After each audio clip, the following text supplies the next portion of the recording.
Today I will show you how to make heart-healthy nachos. I will be using whole grain corn tortillas, reduced fat Monterey Jack cheese, garlic powder, extra virgin olive oil, canned black beans, rinsed, romaine lettuce, avocado, tomato, chili powder, ground cumin, and cilantro. I chose the reduced fat Monterey Jack cheese because it had lower total fat, and if you look closely, you'll see that it had lower saturated fat and lower cholesterol. However, the regular did have less sodium, but since the meal is overall low sodium, I felt this was a good choice. The first thing I did was grab a large baking sheet and cover it with aluminum foil, and then preheat my oven to 325 degrees Fahrenheit. Next, I poured out 2 tablespoons of extra virgin olive oil into a tiny mixing bowl. This will be the oil that's used to create the chip. Next, I added about 2 tablespoons of fresh squeezed lime juice. Off camera, I added 1 teaspoon of chili powder. And then next, I'm going to add 1 teaspoon of garlic powder. Also off camera, I added 1 teaspoon of ground cumin. Sorry about that. And next, you're just going to mix everything really well. This is done because the lime juice and oil don't really want to mix together.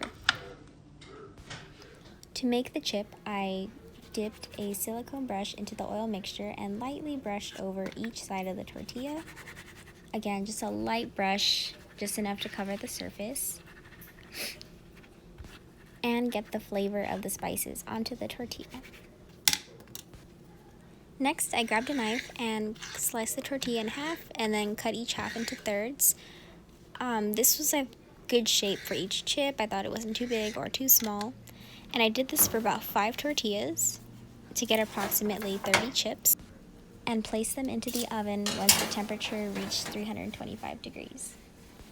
Don't forget that the chips should be in a single layer and not overlapping one another. Next, I set my oven timer to 20 minutes just to ensure that they are crispy and cooked exactly how they need to be. Cooking time and temperature may vary across ovens, so during the last 5 minutes, just double check on your chips to see how they're doing. These look great. Next, I'll be preparing the toppings for the nachos. Watch those fingers. We're going to dice 1 small tomato and then get that together in a bowl separate from all the other ingredients. Now it's time for the cilantro. We're going to cut both leaves and stems and include them in our nachos.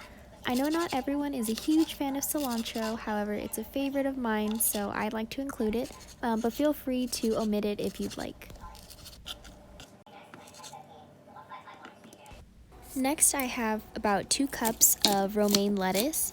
It already came pre-chopped, however, I thought the sizes were a little too big and not uniform, and so I just did a rough chop of the leaves just to get them at a good size comparable to the chips. Next, I grabbed a small avocado and cut it into small pieces. Once diced, it yielded about half a cup.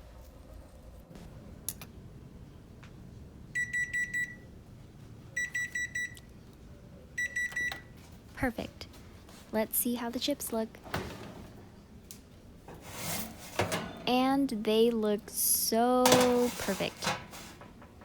As we can see, there's a nice crispiness to them. The edges have curled up nice. Next, I grabbed a serving plate, perfect for sharing. Starting with chips, I will then start adding 1 cup of black beans, just a small portion at a time as I build my layers. Next, I'll start adding the lettuce, again, just portions at a time as I'm building layers, followed by the tomato pieces, and then a sprinkle of that reduced fat Monterey Jack cheese, and then the diced avocado. And now I'm finishing off with the small sprinkle of cilantro. And now I'm starting the second layer with an evenly spread number of chips. And then again, finishing off that 1 cup of black beans, romaine lettuce, and tomato, the last bit of cheese, and then the avocado, and then I will be adding the cilantro immediately after. And what I love about this dish is that the layering is definitely however you would like the order to be. And there you have it, heart-healthy nachos full of colorful vegetables and fun flavors. Thanks for watching and enjoy!